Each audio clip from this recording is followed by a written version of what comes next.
நஃப்ஸுக்கும் அறிவுக்குமான போராட்டத்தில் எங்களோட உள்ளத்தை நெகிழ்வுபடுத்தணும். ஏன்னா இது ஒரு வேகமாக தான் இருக்கு.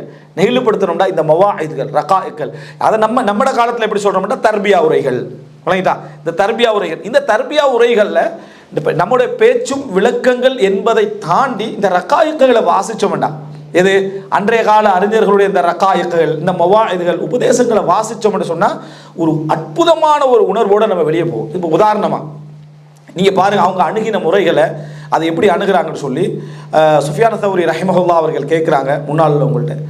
நீங்கள் ஒரு இப்போ அதாவது நான் ஒரு அவர் சொன்ன உதாரணம்லாம் வேறு ஒரு உதாரணம் சொல்கிறோம். ஒரு ஆஃபீஸில் நீங்கள் வேலை செய்கிறீங்க, நீங்கள் செய்கிற மேலிடத்தை பற்றி பேசக்கூடிய எல்லா விஷயத்தையும் கொண்டு போய் சேர்க்குற ஒருத்தர் நீங்கள் பக்கத்தில் எம்ப்ளாயி பேசுவோமே, ஏதாவது அவன் வைக்கிறான் பேசாதேன்றோம், எப்படி சொல்லுவோம், வைக்கிறான் பேசாத புறவு பேசுவோம். அப்படி என்ன காரணம்? கொண்டு போய் சேர்த்துருவாண்டு. உங்களோட செய்திகள் அனைத்தையும் அல்லாஹ்விடத்திலே கொண்டு போய் சேர்க்கக்கூடிய மலக்குமார்கள் உங்களோடு இருக்கிறார்கள். ஆனால் நம்ம பேசுகிறோம், நம்ம என்ன செய்கிறோம்? பேசுகிறோம்ன்றோம். இது சுஃபியான் சௌரி ரஹிமஹுல்லாஹ் சொல்லக்கூடிய ஒரு உபதேசம்.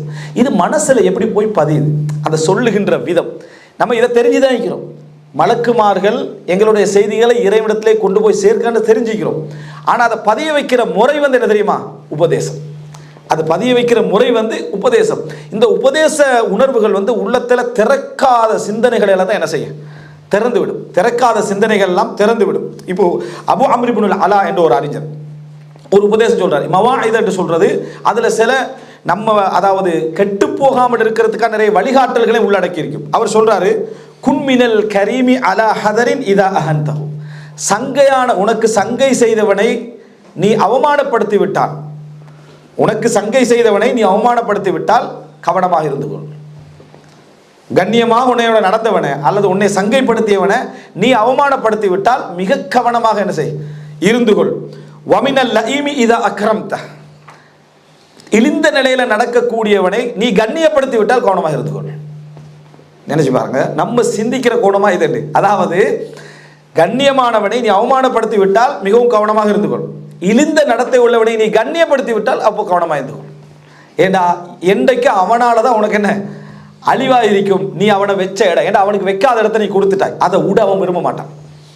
அதை என்ன செய்ய மாட்டான்? எந்த ஒரு காலத்திலும் அதை விட விரும்ப மாட்டான். அப்படி என்றா நீ அவனை இறக்க வேண்டிய இடத்துல அவன் தான் ஏறி நிற்பான்.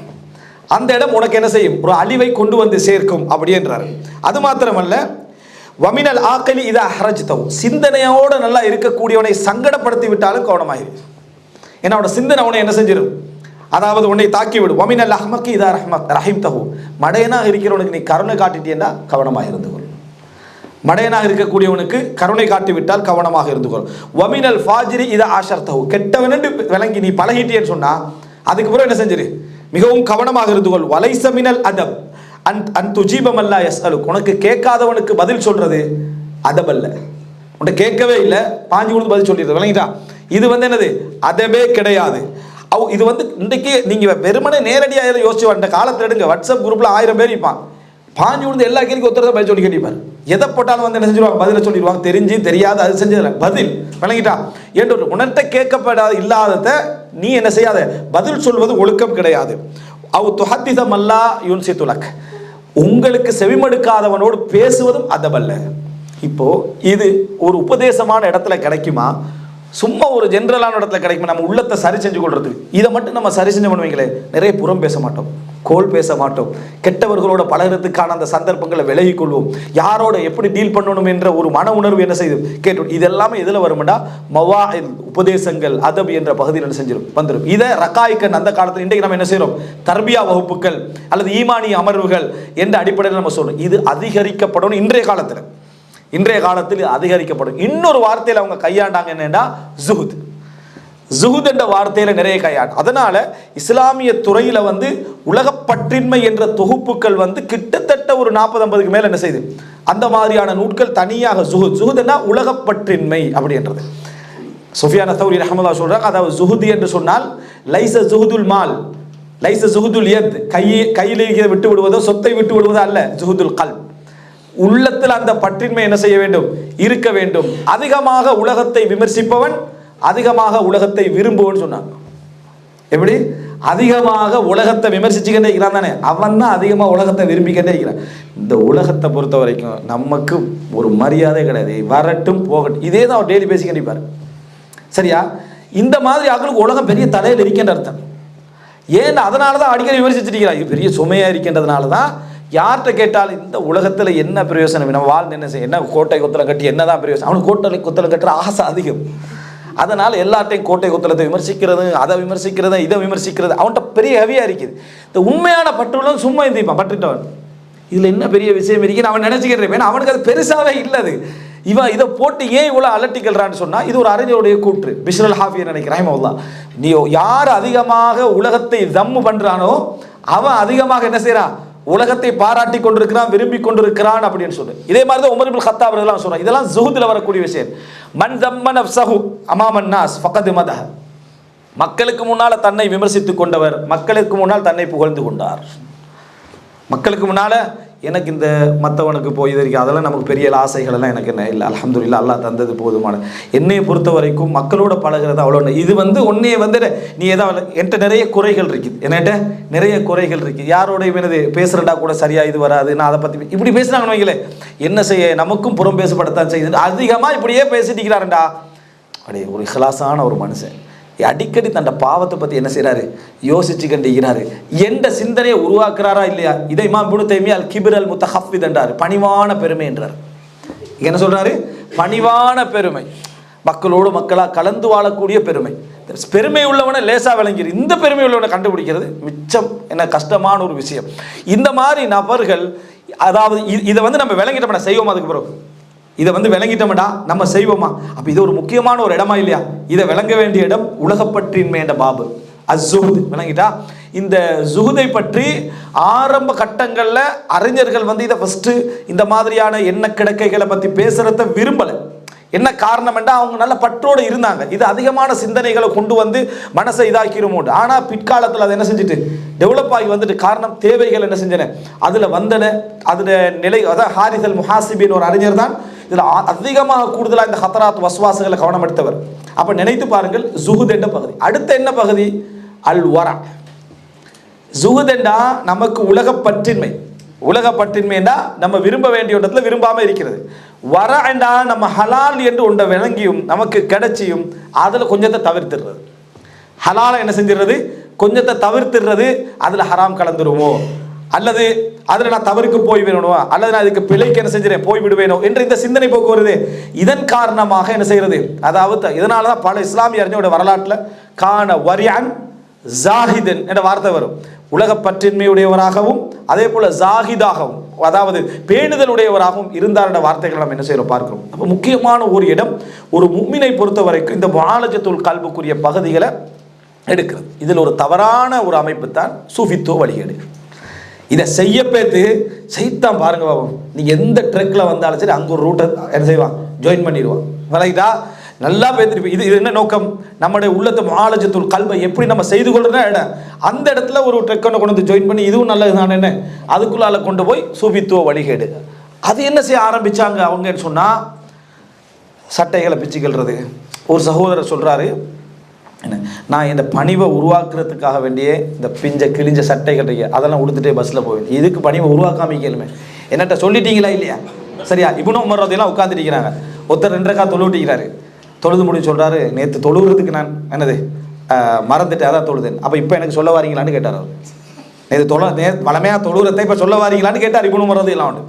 நேற்று தொழுத 2 ரக்காத்தை நான் மறந்துட்டேன் என்று என்னது சொல்றது. இது என்னடா, நம்மளை பற்றி தான் உலகமே நினச்சிக்கிட்டே இருக்கிறது. ஒருத்தர் அவரை பற்றி நினச்சிக்காது. ஆனால் இவன் மைண்டில் எப்படி இருக்க வேண்டாம், என்னை பற்றி நினைக்கிறதுக்கு தான் இந்த உலகமே படைக்கப்பட்டிருக்கிற மாதிரி. 2 ரக்காத் தொழுதாலும் சரி, வித்திரு தொழுதாலும் சரி, ஜமாத்துக்கு போனாலும் சரி, ஃபஜருக்கு ஜமாத்துக்கு முதலாக நாளாக போகிறான்னு வைங்களே, ஊரே நம்மளை பார்த்துக்கிட்டு தான் ஃபஜருக்கு வரது அப்படின்னு ஒரு இவனுக்கு ஃபஜர் அல்லாவுக்காக வேண்டி தொழுகிறானா எதன் இல்லை. சலாம் கொடுக்கறது இந்த வரி ஃபுல்லாக எல்லாரும் விளங்குற அளவுக்கு சலாம் கொடுக்குறது, யார் யார் வரலேன்னு பார்க்க. சரியா, அப்போது இதை விட இந்த மாதிரியான ஒரு சிந்தனையை விட நம்மளை இது எதால் வருது, நம்மட உள்ளத்தை ஒரு தவறான வழிகேட்டின் பாலுதால் வருது. இதனால தான் சில அறிஞர்கள் என்ன செஞ்சாங்கடா, இந்த சுகுதில், இந்த வரால, இந்த மவாஇதில், ரகாயிக்குகள், இந்த உபதேச பகுதிகளில் ஷைத்தானுடைய வழிகேட்டை ஒட்டைக்கணும் என்பதற்காக, ஷைத்தானுடைய வழிகேட்ட பகுதியில் உடைக்கணும், அதையும் சுகுதோடு சேர்த்து பேசிக்கிறாங்க. அதையும் சுகுதோடு பேசி ஹசனுல் பஸரி ரஹ்மத்துல்லாஹி அவர்கள், அதாவது ரயீசு ஜாஹிதீன் சொல்லலாம், உலகப்பற்றின்மையை அதை சொன்ன இந்த கல்பை முஆலஜா பண்ணக்கூடிய பகுதியை சொன்ன அறிஞர்களில் மிக லீடரான ஒருத்தர். அவருக்கு பக்கத்து இந்த ஒருத்தர் என்ன செய்கிறாருன்னா, ஒரு ட்ரிங்க்ஸ் வருது, நல்ல ட்ரிங்க்ஸ் வருது, அவர் குடிக்கல அப்படி என்றார். என்னது கேட்டார், இது மாதிரியான விஷயங்கள் அவர் உண்மையாக தான் சொல்கிறாரு. இது மாதிரியான விஷயங்களில் நான் கூடுதலாக என் மனசை ஆர்வத்தை கொடுக்காம வைக்கிறேன். அப்போ ஹசன் பஸ்ரி சொல்கிறார். அவர் ஹசன் பஸ்ரி ரஹிமஹுல்லா வந்து இப்படி அட்வைஸ் பண்ணலை, நானே இதில் பெரிய ஆள், நீ என்னட்டே வந்து இப்படி சொல்கிறியான்னு அந்த போச்செல்லாம் சரியா, அந்த அடிப்படையில் அவர் சொல்லலை. அவருக்கு படித்து கொடுக்குறார். அவருக்கு அந்த இடத்துல சுகுதை படித்து கொடுக்குறார். தண்ணி குடிக்கிறீங்களான்னு கேட்டார். இதை விட பெருமடியான தண்ணி, நீங்கள் குடிக்கிற ட்ரிங்க் இருக்கு தானே, இதை உங்களுக்கு தவிர்த்துடலாம். தண்ணி என்ன செய்யலாது, தவிர்க்கல. அதை டெய்லி குடிக்கிறீங்க தானே, இதையும் குடிக்கிறதுல ஒரு பிரச்சனையும் என்ன இல்லை. இதெல்லாம் சுகுதுன்றது, இதெல்லாம் சுகுதுன்றது. நீ ஒன்றை அனுபவித்துக் கொண்டிருக்கின்ற பொழுது அதில் ஆசை இருந்து கொண்டே அதை விலகி விடுவது. சாப்பிட்டு கண்டிக்கிறீங்க, ஒரு இடத்தோட போதுமென்று நினைக்கிறது. நினைச்சு பாரு, சோறு உதாரணம் நம்மளோட சுகுதுக்கு. சாப்பிட்டு கண்டிக்கிறோம், ஆர்வம் எரிக்கிற தக்க போதும் அல்ஹம்துலில்லாஹ் என்று எழும்புறது. அந்த பயிற்சி உங்களுக்கு இருந்தால் அதுக்கு பேர் தான் என்ன, சுகுத். இதை முழுசாக அனுபவிக்காம இருக்கிறதல்ல சுகுத். எங்களோடு சில மக்கள் இருக்கிறார்கள், சலஃபுகள் சொல்றாங்க, எல்லாரும் உண்டாவது உட்காருவாங்க, கையை எடுக்கின்றவர்களில் அவர் கடைசியானவராக இருப்பார், சாப்பிட்டவர்களில் அவர் குறைவானவராக இருப்பார். நினைச்சு பாருங்க, சாப்பிட்டவர்ல அவர் குறைவானவராக இருப்பார், கையை எடுக்கிறவங்கள அவர் கடைசியானவர். இது ஏன் இப்படி சொன்னாங்கடா, உண்ட சுகுத் எதுக்கு இருக்கணும்டா, அல்லாவுக்கு இருக்கணும். இல்லாட்டி இந்த சுகுத் என்ன சப்ஜெக்ட்னு கேட்குறேன். இல்லாட்டி இந்த சுகுத் வந்து எதுக்கு பிரயோசனமாக போகும், சைத்தானுடைய வழி.